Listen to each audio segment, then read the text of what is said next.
Actually, the weather band had went off and it said a severe thunderstorm warning for the Roanoke area, and at that time Laura was looking out another window, and that's when she saw, I guess, the tail of it. What she saw turned into this, a massive F4 tornado creating 200-mile-per-hour winds heading straight towards the plant. I was pretty scared and nervous. We got out of there as fast as we could, and everybody went to the shelters. Everybody is about 150 people, all who've experienced regular tornado drills, one even recently, and all who survived unscathed. It was very loud. It was like having your head stuck in a street sweeper. You know, it was just a sweeping sound, and the pressure changes your ears. You can feel it in your ears. And when I was standing there, it was like I could feel it passing over by, you know, just because I felt so insignificant, so small. You know, it's a humbling feeling. Today is his first walk through the ruins after that day. A day he says he wasn't scared, but he was sure he was going to meet his maker. I went into the front office. The front counter is completely gone, but the desk is still there. There's a picture frame on the wall, and the picture was sucked out of it. And the hats are still on the shelves. And it's one of those eerie feelings when you walk through there. Okay. I don't think it's coming towards you. No, it's getting smaller, it looks like. Let's get some good shots. Oh, yeah. We'll have to turn this in.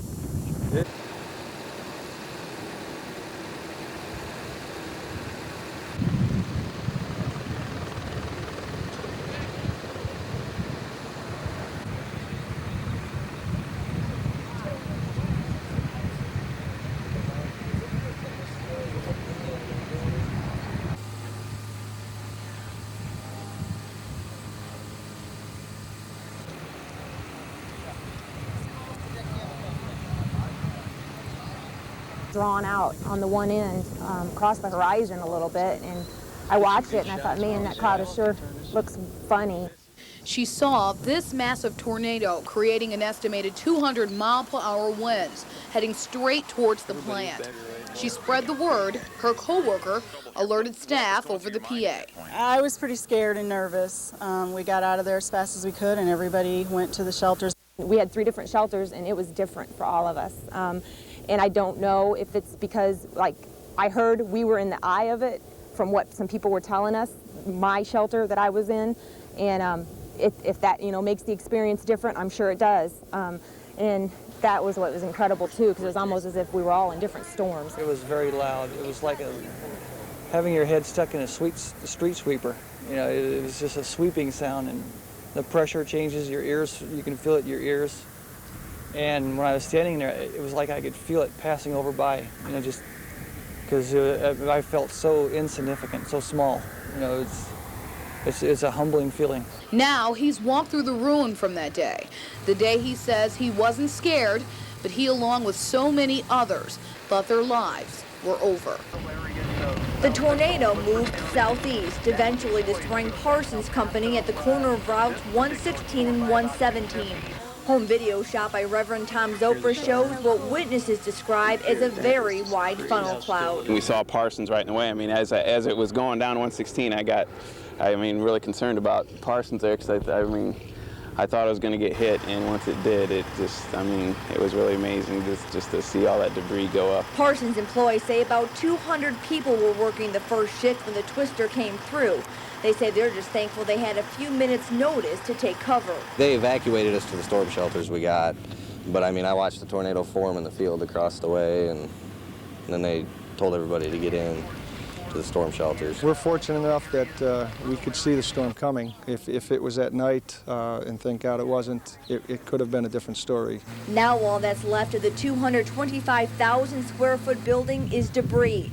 Scattered where Parsons once stood, dozens of cars completely overturned and mangled, machinery destroyed. On a scale of 1 to 10, I'd shoot it about a 15. It's bad.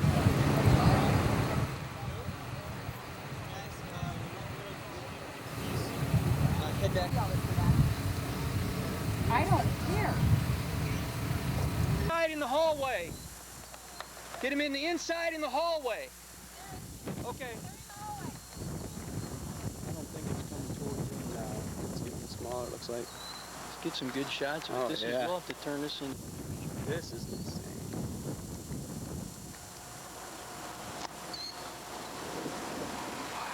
Everybody is back from the pool on it. Yeah, everybody is. Is this the first Yeah, tornado you've seen? It's creeping this way. Yeah, big time. Is this the first one you've seen? Well, that's the biggest one I've ever seen. That I've seen is smaller just ones. That's crazy. a big tornado. That's about an F. That's about an F 2 or 3. I gotta call my... About 180 people work for the Parsons Manufacturing Company. A spokesman says only full-time workers are guaranteed a job, and most of them are happy to help with cleanup. I'm still bringing a paycheck home. Got a wife and 2 kids at home, so I got to do something. You know, I can't. Unemployment line ain't gonna pay the bills for them. We all are assigned jobs, and that'll change day by day, or what needs to be done. About 40 men were in the nearby fields, picking up scrap metal, wood, nails, and pretty much anything that can get caught in a combine. Most of that's our material out there, and we got the manpower out here to help them out, and that's what it's going to take. We have to go out here manually and remove it. The rest of the workers stayed on site, digging out machines and other high-tech equipment from the rubble. Every bit of it. Every bit of it's going to be cleared out to rebuild.